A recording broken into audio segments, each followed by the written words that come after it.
First, Ignite Learning Technology and Skills. My name's Roddy, and for the past couple of years, I've been involved in Ignite Bristol, which is an evening of adventure and talks. You are here today as a group of interesting and interested people to hear stories and ideas that 6 individuals have volunteered to come and share with us.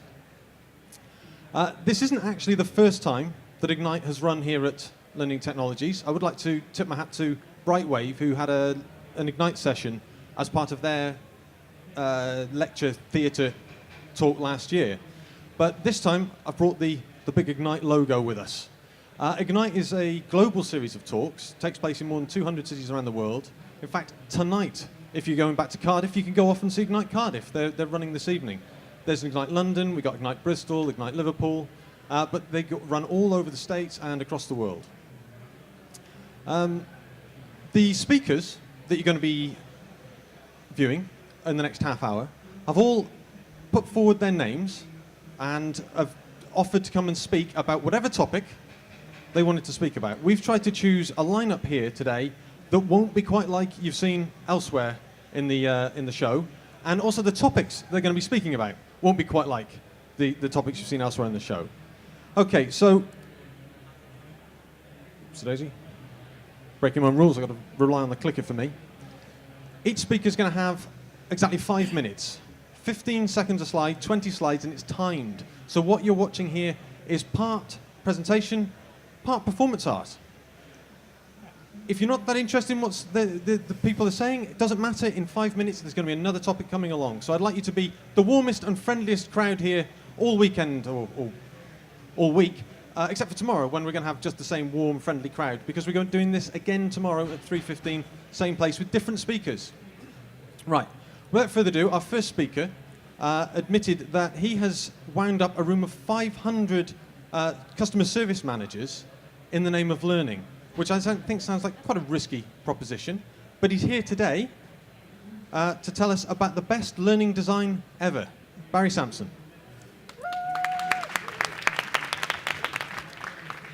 Okay, the best learning design in the world ever. Now that sounds like a pretty big claim. So what I'm going to do is I'm going to take apart a real training program that has been successfully completed by literally thousands of people and has changed their performance. And what I'm going to talk about is the NHS Caps to 5K program, which takes someone that is completely inactive, that is a real catch potato, and in 9 weeks will have them running 5K 3 times a week. So a complete performance change. And the first great thing about this is there is a clear business goal. There's a clear organisational reason for doing this. The NHS has got a vested interest in making everybody healthier, and there's all sorts of health benefits by being more active, and therefore reducing the burden on the organisation. And it starts with a clear focus on performance from the start. The objective that you get told right up front is if you complete this programme, you will be running 5K 3 times a week. Not you will be able to describe running, or you will know what running is, you will be running. But it sets an honest expectation. If you complete the programme, you'll be running 5K 3 times a week. You have to put in the effort. It's not magically going to happen. There's no secret formula to this.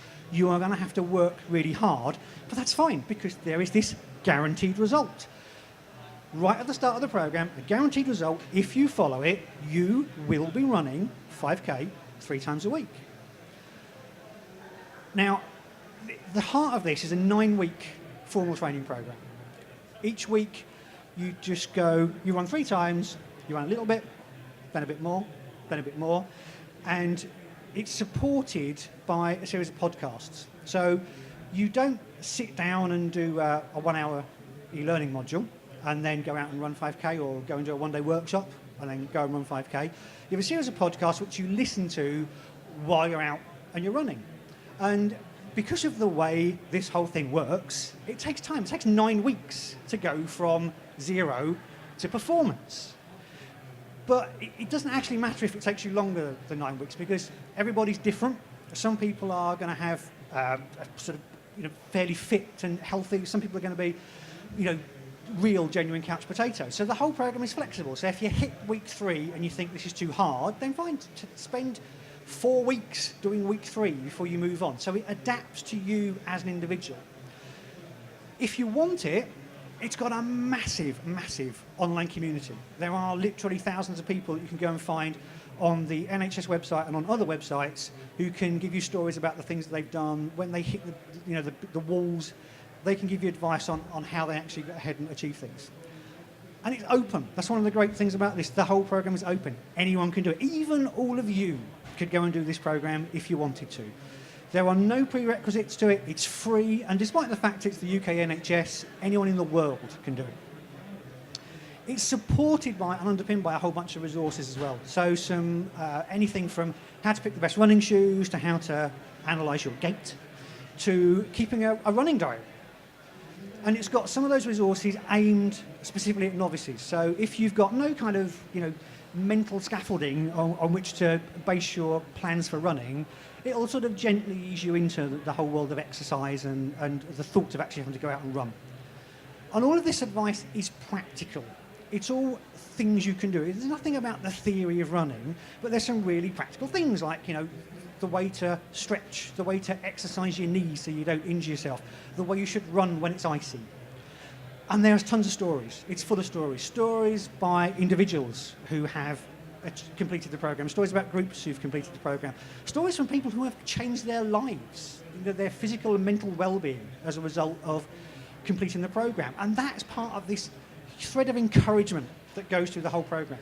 And even in the podcast, when you know it's a recording, but when you are frankly completely knackered and the podcast says to you, look, there's only 1 more minute to go, but I know you can do it, you believe it.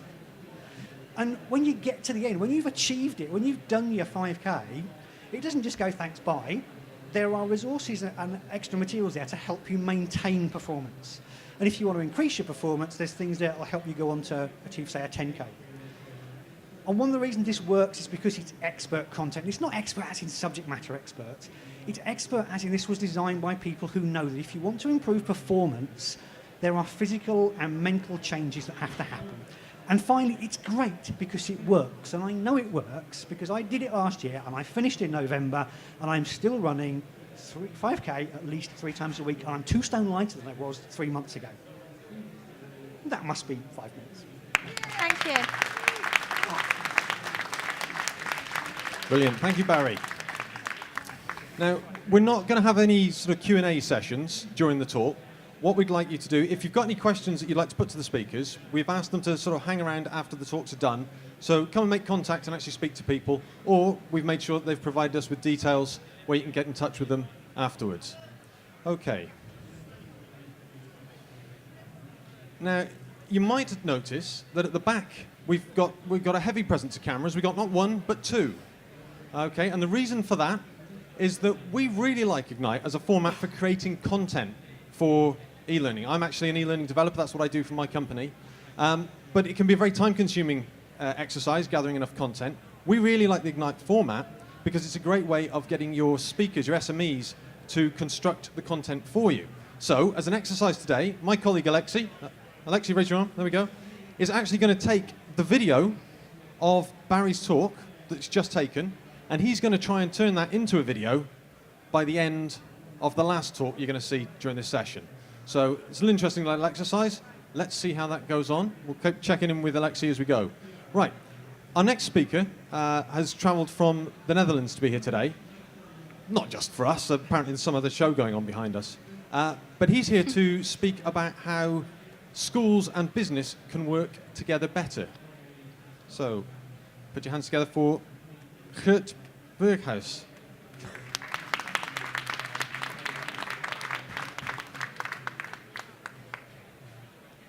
Good afternoon, ladies and gentlemen.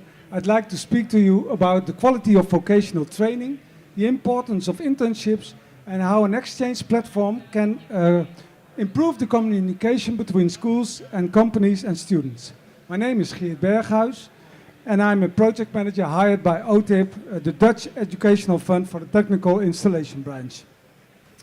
This initiative shows how much the branch wants to improve practical training. At school, students acquire basic skills. In an internship, they experience success and failure, and they really develop their competences. But companies are not schools. The primary goal of a firm is, as you know, producing goods or services. Mentoring comes second. So internships are important, but at the same time they make the quality of vocational training vulnerable. Here are 2 points that I'd like to discuss with you. First is the communication problem, and the second is the assessment problem. I will describe both the problems and how the Skills at School exchange platform can solve them. I will mainly focus on the relationship between the mentor and the teacher, because they have to work together to make vocational training a success. Let's take now a close look at the communication problem. Companies don't know what the schools demands from students and what they are capable of doing already. Furthermore, schools don't get enough information about interns' performances. This lack of information hinders the coaching of the student, so improving communication is important. It would really help if the information about students' progress could be available whenever the schools or the companies need this. Therefore, we've made a digital exchange platform, and first we connect to the school's monitoring system, and thereafter an assessment tool for the mentors. We can now have a look at the platform.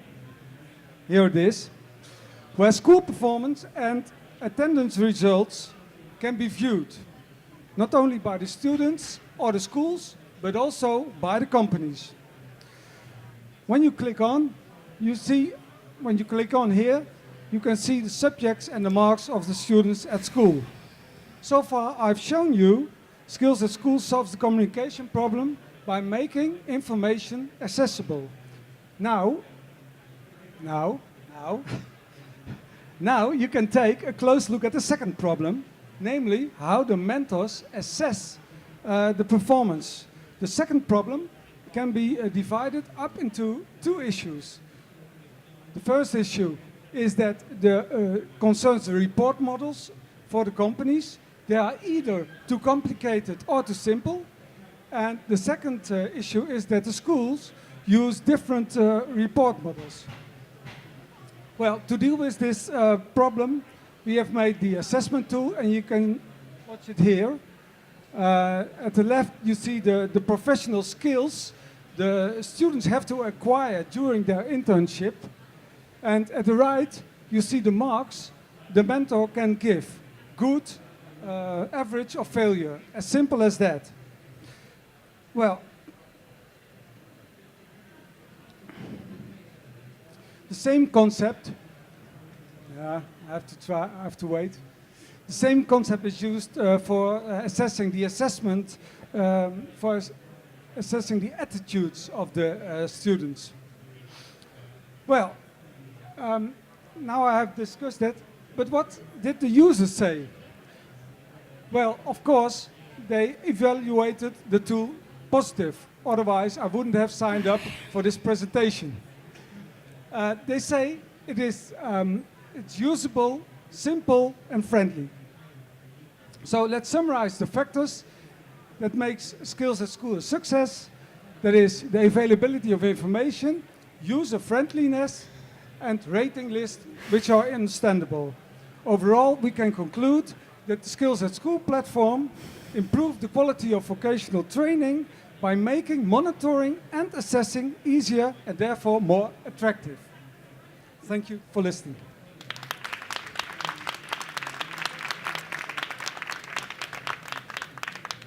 Right, okay. Thank you, Kurt. So,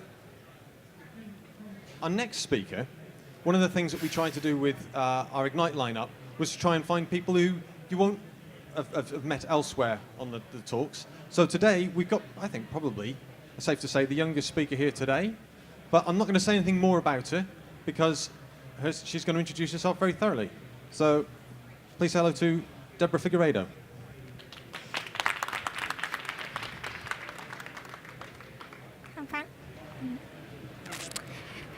Good afternoon, everyone. My name is Deborah Figueredo and I'm 17 years old. I'm a digital apprentice at DPG PLC, and this is my first Ignite talk and my first public speaking gig. I'm very nervous, so bear with me. If you have any questions or you want to share anything, please use the hashtag LAS2014 or hashtag DApprentice. So let's start with my story. I've been mobile since I can remember. I got my first phone when I was only 11 years old, and I've always been around technology. Everyone I knew had a phone. I believe that touchscreens should be the way things work. You can tell that I've been raised around technology. My first ever game was Super Mario on the GameCube, and I remember being wowed at the graphics and details. My manager, Mike, mentioned that he used to have a Commodore 64. I didn't have a clue what he was talking about. There are those that think technology has made the younger generation lazier, with no ambition, and who want everything automated and handed on a plate. But do I look like this? Does this look like me? I don't think so. So since starting work, I've learned a lot about different generations, from the baby boomers to Generation Y and X. Apparently, I'm part of Generation Z, otherwise known as the digital natives. I really don't like stereotypes. So if stereotypes are true, then I work with a lot of old people who are out of touch with today's technology and who have no fashion sense, just like my boss Mike demonstrates here. However, digital is in my blood. So irrelevant of my generation, I know how to make the internet work for me, but not everyone does. Put your hand up if you ever had to send a "let me Google that for you" link to a friend or colleague. If you haven't, go check it out. So I'm Generation Facebook. I was only 8 years old when Facebook came out and 13 years old when I created my first account. I was connected in the virtual space at an early age. At school, everyone assumed that you would have a Facebook account and you were strange if you didn't. So Facebook isn't all bad, it has its benefits. Facebook gives users the chance to build relationships, connect with family and friends, share great content, follow your favourite fan page, and build brand awareness. It's really helpful. So technology changes the whole education experience. From primary school to secondary school to college and university, it's an integral part of the learning experience. But what about digital as a career? I started college in September 2012, but left 7 months later. One day, I sat down in front of a college computer and thought about my future. I started researching and applying for jobs. I knew there had to be more options, and I began applying for apprenticeships. So I had heard of the apprenticeships before, but never really looked into it. When I found the Apprentice Academy, I was intrigued straight away. After researching my options, I looked forward to the future and what opportunities might lie ahead. I quickly found out the benefits of doing an apprenticeship and what I could get out of it. Some of the benefits included work experience, earning while learning, and getting young people ready for the workplace. I was drawn to it already. Exciting times were ahead. So after doing my research, I spoke with my parents about it and explained to them that college wasn't my only option. I gained their support, applied for an apprenticeship, and waited for a reply. It was as easy as that. After leaving college and having no plan, I felt I was on the right track. I heard from the academy soon afterwards and was instantly being trained for interviews. They taught me how to act and how to answer questions, then sent me off to real interviews.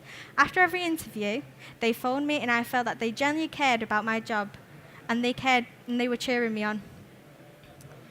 My last interview was with DPG PLC, an award-winning training provider. I could tell straight away that that was a place I wanted to work. The environment was so friendly and it was easy to talk to everyone. I'm now DPG's digital apprentice, aka Little Figs.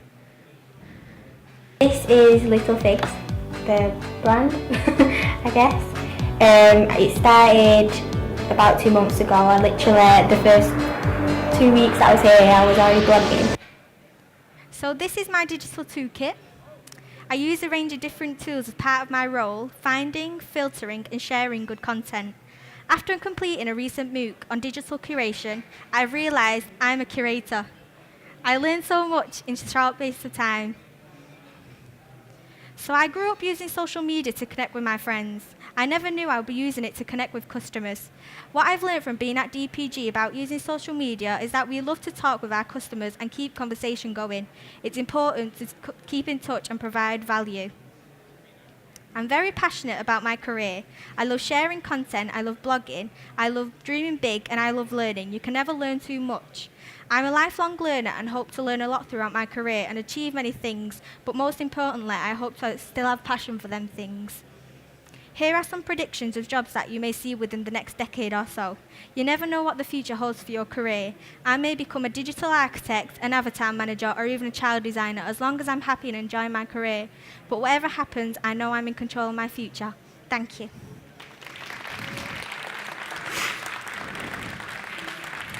Thank you. Oh. Well, that was a fantastic talk. Thank you very much, Debs. Right. Our next speaker has been a stalwart of the e-learning network for, I think, as long as I can remember. His talk today is going to look a little different to what we've seen so far. So I'll leave it to Matt to tell us all about how to avoid the Mariah Carey syndrome. Yeah, I better explain something just before we get going. I will get to what that means in a moment. There is a little bit of audience interaction, if at all possible, as we go, okay? So just bear with me and just join in as things flow, and we'll see how it goes. Okay. Okay, so what am I talking about? I get asked that probably on a daily basis. It's the things that bug me with e-learning and online learning in general, things that I've seen and that I just don't really get on with, and how can I possibly change them? So I'm going to hopefully run through a few of those as we go through. So, Mariah Carey syndrome. That is, just because you can do something doesn't mean you should. She can sing notes that only dogs can hear. I don't want to see that all the time. Does that mean I have to use all the tools that are available to me all the time? No, I don't have to. Okay, so don't worry about it. Okay, the spoiler alert. I like that picture. If you are a fan of stories, as I am, in your e-learning, then make sure you use them. But if you're going to use them, know the answer to your story first. Know how it finishes and work your way back from there. That's the way to do it. The Boyle predicament. Now, this is to do with audiences and knowing your audience.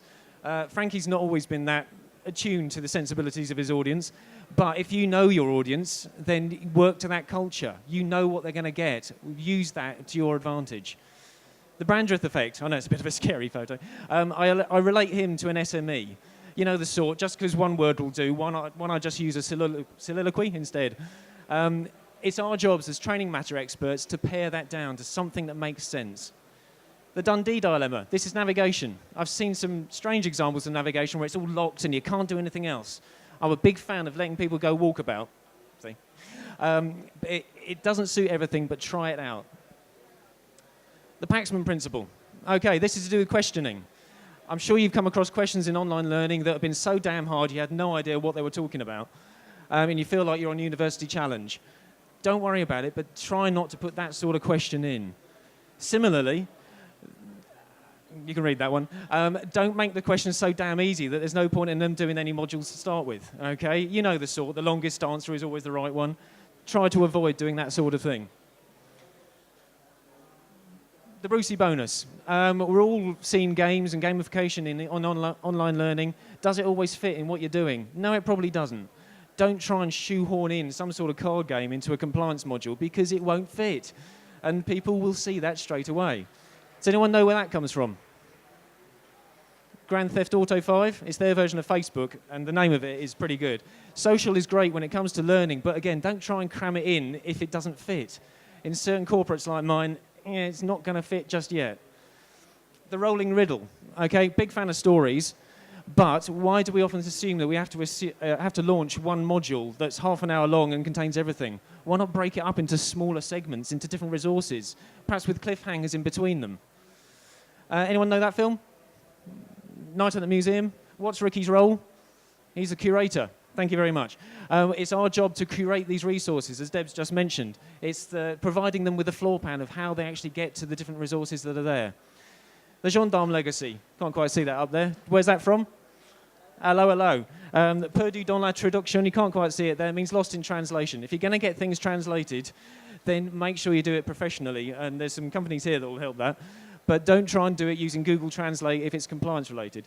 Okay, the Noakes novelty. Everyone's heard of badges and using and earning badges for doing online learning. In my company, it probably wouldn't work that well. It works great for headshots in Grand Theft Auto, but perhaps not for doing compliance training. Anyone know that film?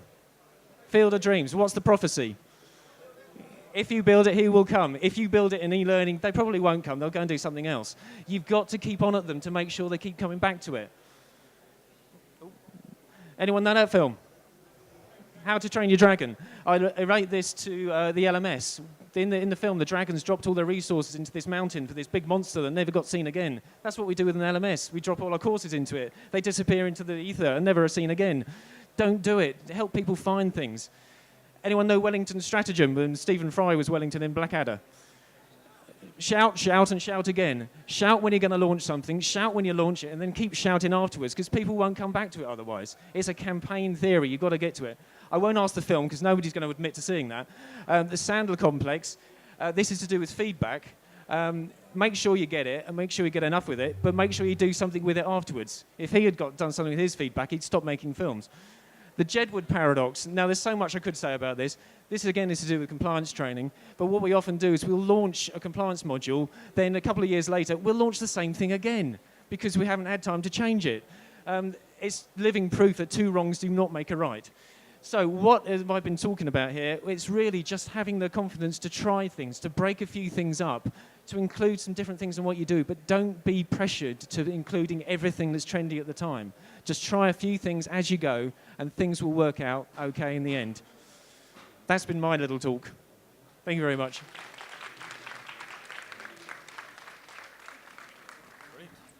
Well, thank you very much, Matt. I don't know about you, but I'm personally feeling quite out of breath just listening to that.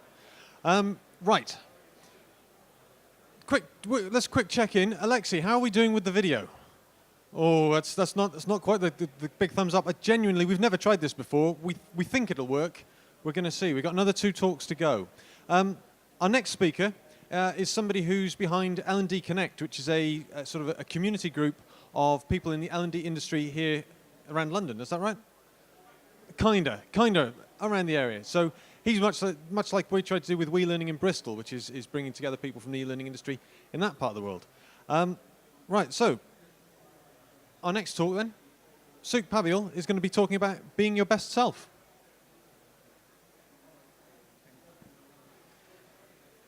All right, thank you very much, Dan. Okay, hey everyone, let's do this. Okay, so everyone put your hands up in the air like this and go 2 inches extra higher. There you go, your best self at work right there. You can take that exercise, use it at work, please do. So that's what this talk's going to be about, how to be your best self at work. This is a picture of my son. He's being the Hulk. He's doing that because he's got the self-belief that he can do it when he dons that costume. I don't think we do that enough as learning designers. As learning professionals, we don't do that well enough. What we need to do is build it into learning design. When we're actually looking at our courses is how do we help our people be the best that they can be at work? We don't care about that. We care about objectives and targets and making sure that people can achieve something. They need to be the best. That's what they have to do. When we get it right, we can do this thing. We help people build their resilience. When we help people build their resilience, we really help them be their best. Because then they can bounce back when they're facing challenges, when they're facing hard times. And that's important. Actually, what that really drives towards is mental health. When we can get it really right, when we can really help people be their best self at work, it's we're helping people be their full self, their well self, all round and in every way they can. Here's my kids being awesome, and this is about their well-being. I care about their well-being. It's important to me. Do we care about the well-being of our staff? We say we do. I bet you actually don't, though. And the way you don't is because you don't design it in. It's not there. Positive psychology. It helps us to understand what purposeful interactions can we do? What purposeful things can I do? Meaningful things that make a difference to me and my life. Emotional intelligence. We know so much about emotions. We know so much now about how emotions affect what we do, who we are, how we behave, and how we can have better relationships because of them. We just don't pay enough attention to it. Mindfulness. Do we help people do that on the left-hand side there, where we say, juggle lots of things at the same time, or do we help them to actually try and focus on one thing at a time? That's what we need to be aiming towards, is being mindful. All right, let's take a look at some typical things. What do we worry about in learning and development? It's what you're doing right there, bums on seats. I need bums on seats because when I get that, I know that I've got your attention and we can do things. That's one belief, right? E-learning, that's what this whole conference is about, is how can we use technology to better serve our customers, our client groups, and whatever they are. So we're going to implement e-learning because that's going to be efficient and it's going to make things happen. That's another thing that we believe.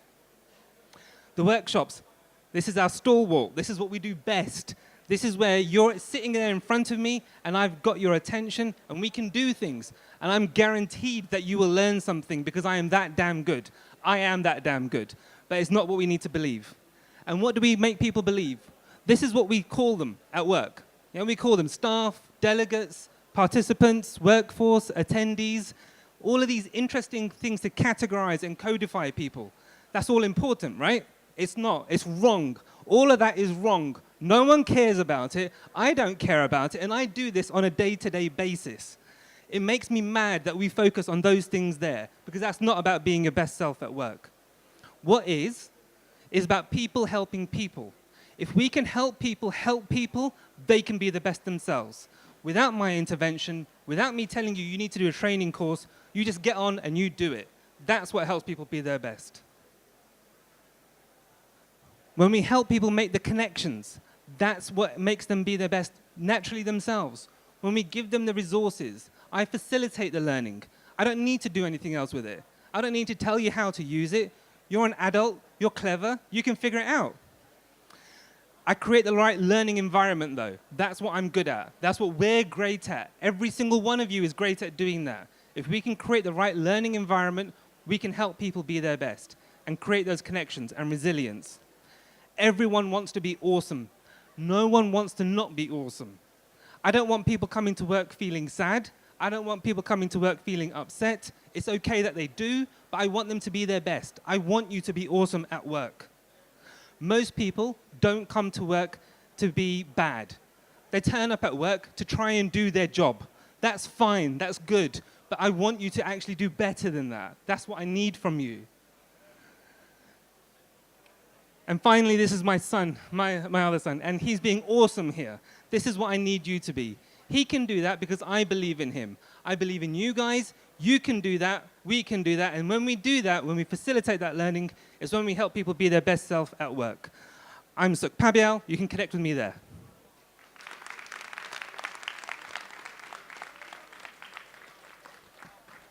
Right, now that's the kind of infectious enthusiasm that we're after. That's really, really good. Thank you very much. Right, okay.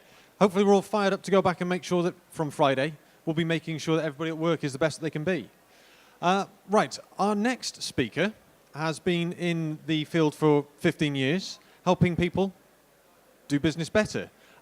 What he tends to specialize on is bringing the consumer web experience to people's online learning at work. But today, he's giving us a very useful toolkit. Please welcome Owen Ferguson.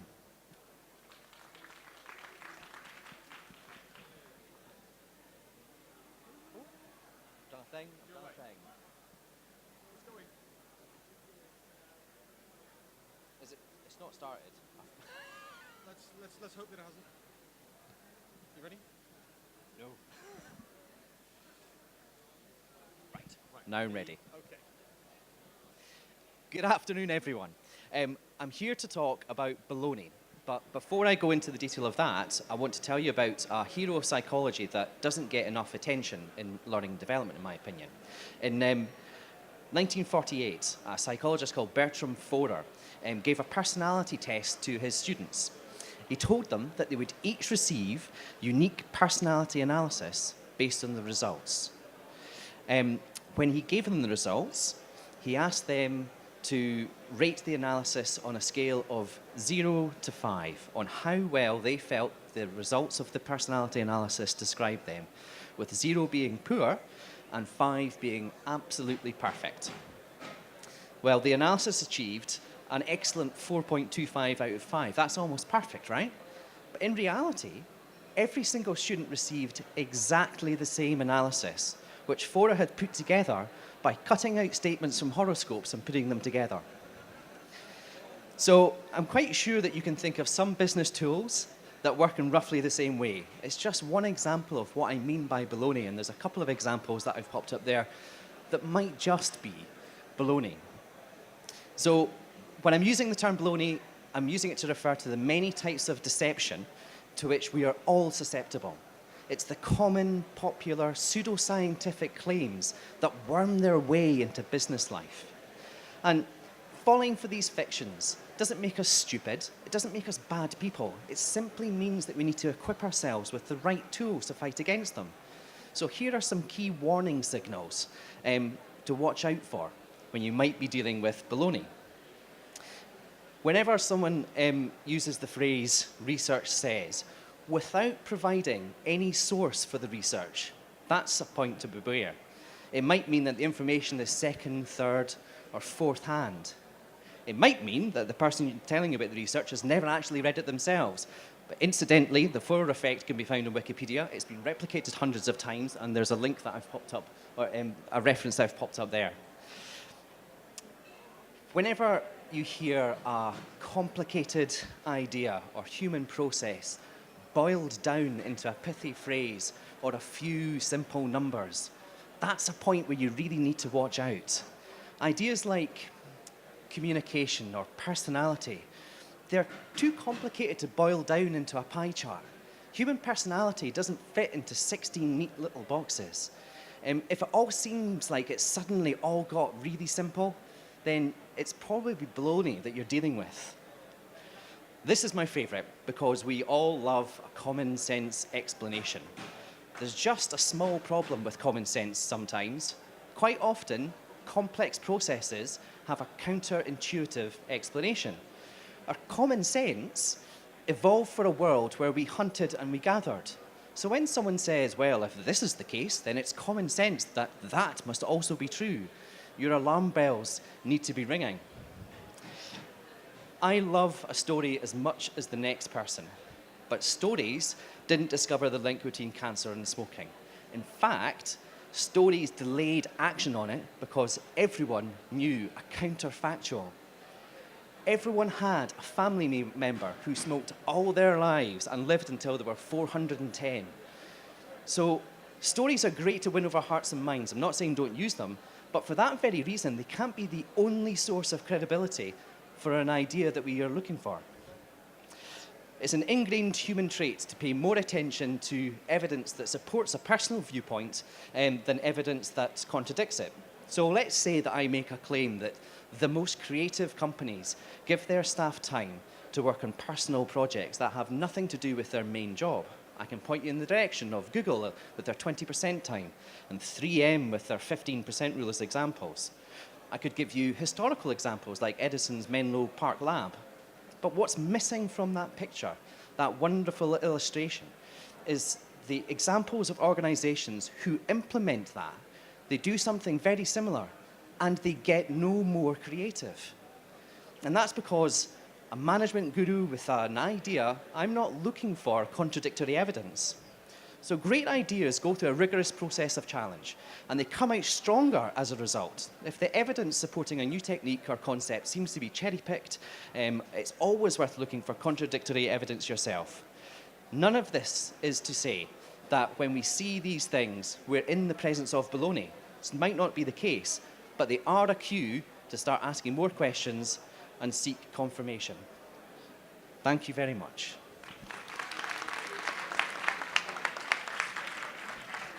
Wow, that was timing there. Perfect finish. Right, okay, well that's our 6 speakers. We've gone in the space of half an hour from digital apprentices through baloney detection and Mariah Carey and getting fit. You will not have found such a concentration of ideas anywhere else on the stage today. We will be returning tomorrow, 3:15. We've got some more speakers lined up tomorrow. If you're interested in discussing any of the ideas that you've seen, please, our speakers will be around here for the next few minutes. Come up and have a chat. If you want to know anything more about Ignite or how this setup runs, we're quite happy to share. With that, I'd just like to say thank you to our 6 speakers, to Soot, Deborah, De Hurt, Barry, Owen and Matt. Thank you very much. Cheers.